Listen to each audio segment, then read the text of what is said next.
And we're back here at a new place I just found, a new park, and I just found another hit.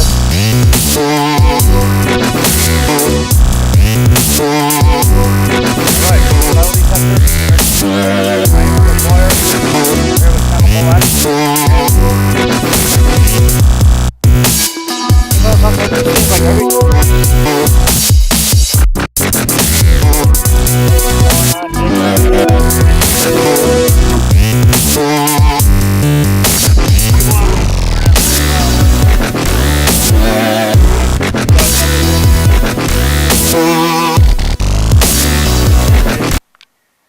What's going on, diggers and digettes? Today's New Year's Eve, and seeing as how I don't go out on New Year's Eve, I usually stay at the house. And with the weather being in the 20s or below, I'm not going to be doing much hunting at all. So, because I don't really do cold weather all that much. And I've been saving this project for a day like today. I figured I'd go over all the gear that I use. The metal detector that I have right now is what's known as a Bounty Hunter. That's the brand name. And the model is the Fast Tracker. Now, this is actually probably the most inexpensive one on the market, and me being a beginner, exactly what I start off on. It's, you know, you start off with the lowest and you work your way up. The basic components of the Fast Tracker by Bounty Hunters, it only got two settings. And that's it. You got your power, and you got your discriminate. So when I'm out on the field, or when I'm out hunting, I don't have like any numbers to go by. It's got a smaller head, I guess. I don't know all the terminology, but I'm slowly learning it when it comes to metal detecting.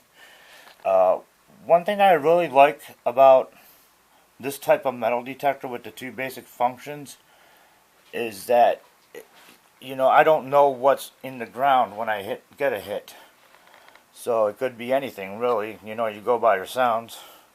You know, you got the low sound that's usually pull tabs, but it also has the same sound of gold. The higher pitches are normally coins or silver, stuff like that. So to me, like every time I go out, to me it's like Christmas and Easter all rolled into one every time I go out. You know, that takes I think sometimes knowing what's there kind of takes the fun out of the hunt. But I will upgrade sooner or later. You know, I call it Christmas and Easter combined because first you have to hunt it, and two, you got to figure out what the gift is from the earth. So yeah, if you're a beginner, I would highly suggest starting on the low end. And this one only cost me $99. I believe it was Dunham's. So yeah, like I said, I used a Bounty Hunter Fast Track. And my new toy, which is the headphones, the professional headphones, also by Bounty Hunter, was definitely on sale for $45. But I also got a coupon, so that came in handy. Again, I know how to use these pretty well. I have it set exactly the way I want it. This is supposed to help you find the fainter noises that your detector comes across. Some that you may not hear with your human ear, but it also is good for traffic. And I wish I would have got these sooner, due to the fact that every time anybody sees me out metal detecting, they just have to come over and talk to me. So that takes up my time. So I put the headphones on and pretend I can't hear them.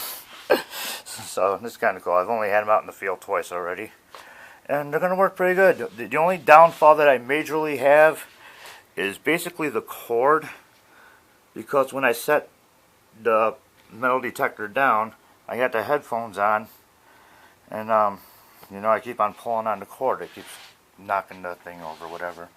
But that's where a pinpointer will come in handy. I'll get to that later. But right now, these are like my two main items that I take: the Bounty Hunter Fast Tracker and the new headphones, which is really good. So this whole setup, both of these combined, is probably about $160 out the door. Great if you're a beginner.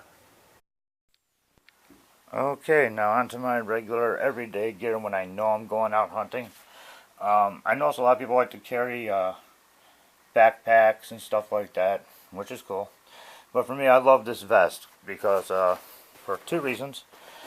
Number one, it actually says Bail Bond Enforcement Agency. And again, not too many people want to come up and talk to a bail bondsman, yet they still do. I get a lot of questions. I get a lot of questions about that. No, I am not a bounty hunter. No, I'm not out in bail enforcement. I used to work in pro wrestling, and when the wrestler Convict retired, I told him I liked his vest, and he gave it to me. So, and what I really love about it is that it has tons of pockets, like everywhere. Just this whole thing's loaded with pockets. So therefore, whatever I need, no matter what it is, I always have it on me. I don't have to go back to anything. Don't got to go back to the car. Don't got to go over. Wow, everything I need is totally right on me, which is really good. And I wear it almost every single day when I'm out. I always carry backup batteries because my Bounty Hunter Fast Tracker takes 9 volts, so I always make sure I have batteries on me. Of course, you got to have a cell phone on you.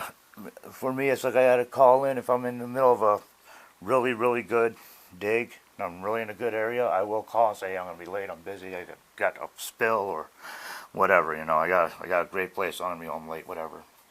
Comes in handy.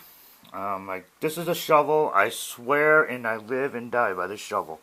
It is a Fiskars Big Grip multi-purpose planting tool, and I lost the first one I had, and I just love it to death. So I went out and bought a second one. They range about $10. Even though it doesn't have the deeper inside, which is the only thing it's lacking is a deeper shovel part, I like the fact that it has the serrated edges because it helps you cut a better plug when you're taking it out of the ground. Plus, it's also good for tree roots, at least the small thin ones. I know some people don't wear gloves when they're out metal detecting. I always keep gloves on me. Reason why is I always run into glass or something sharp down there, you know, wood chips or whatever. So I always wear gloves. I always keep gloves on me. Some of the other stuff I have in my pockets is a sifter. Like if I'm by a sandy area or a beach or something, the sifter comes in handy. A pair of scissors. I really don't know why I keep them on me. I just feel like I have to. I also carry some snips for like thinner branches and stuff because you know you got to get to where the stuff is, and it's a lot easier to just snip some of the smaller branches to get to the find. Now here's two things that I always keep on me: the magnifying glass and the toothbrush. And I only really use these two items if I firmly believe I found something that's worth really checking out at that moment, like a ring or what could possibly be a wheat penny, which is whatever. But normally I found out that the more time I spend out there looking at what I find, the less time I have digging. So basically, I don't really use them a whole lot. I just keep them on me just in case I do find something good. So this is my overall gear that I wear when I'm out for sure. And I'm usually out wearing it. I'm usually out wearing this every day. So maybe you might want to pick up some of this stuff, keep them by you.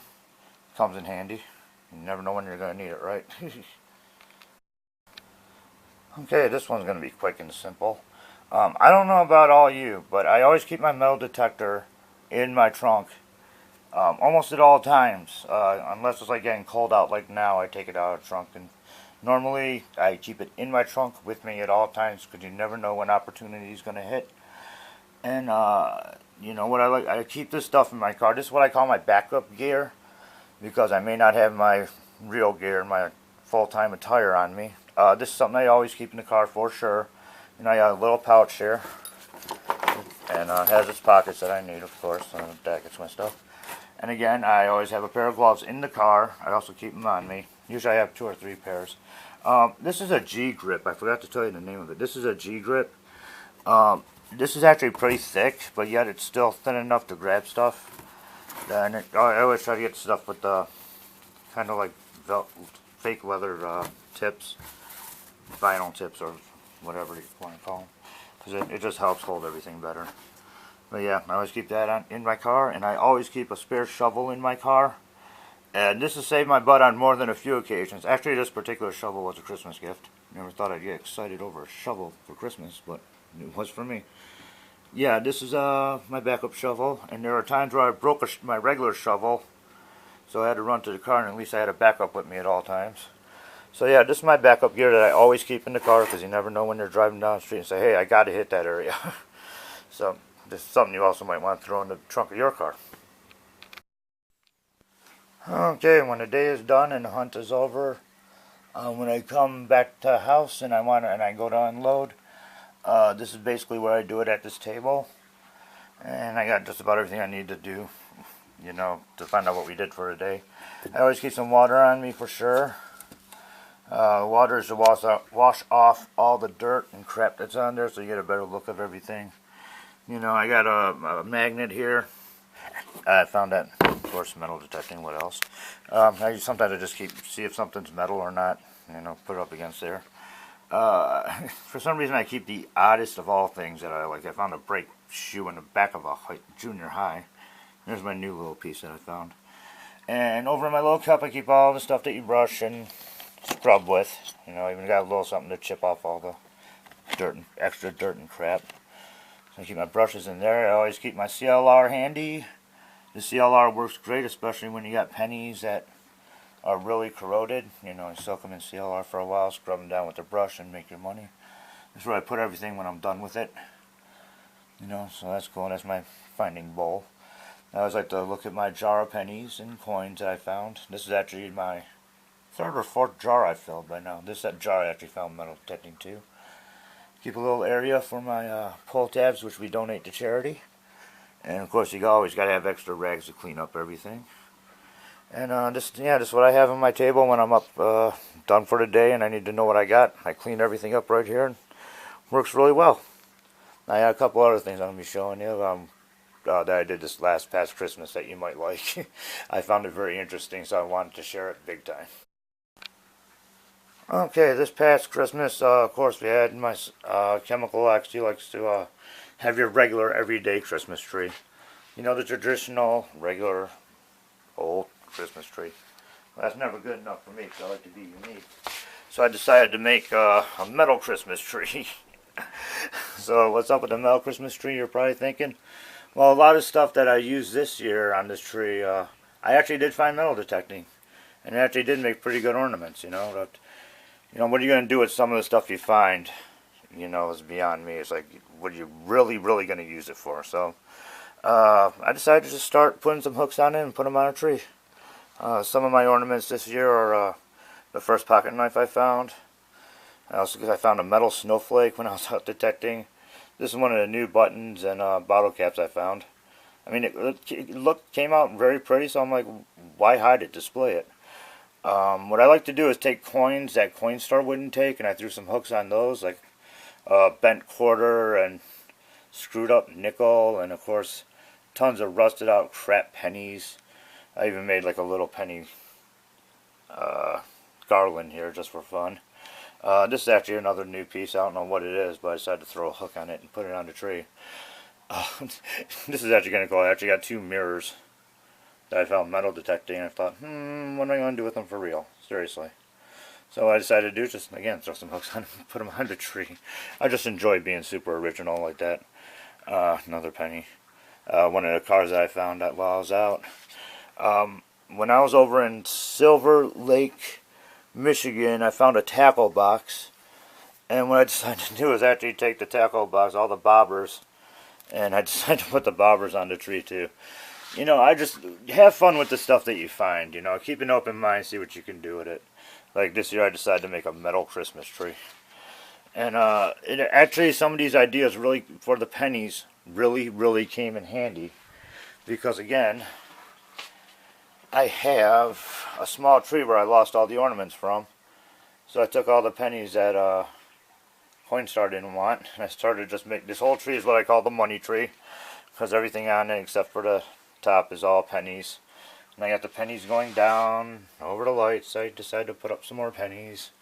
So again, like if you guys got stuff that, keep an open mind. Do what you can do with it. Alright, well, I thank you all for watching. This is my gear. This is what I have while I'm out metal detecting, while I'm cleaning, and while I'm getting creative. I'm Tripwire, and I thank you so much for watching. And thanks for supporting metal detecting, beginner to beginner. You all have a happy and safe New Year's Eve. Please don't drink and drive. So, thanks again for watching. Later.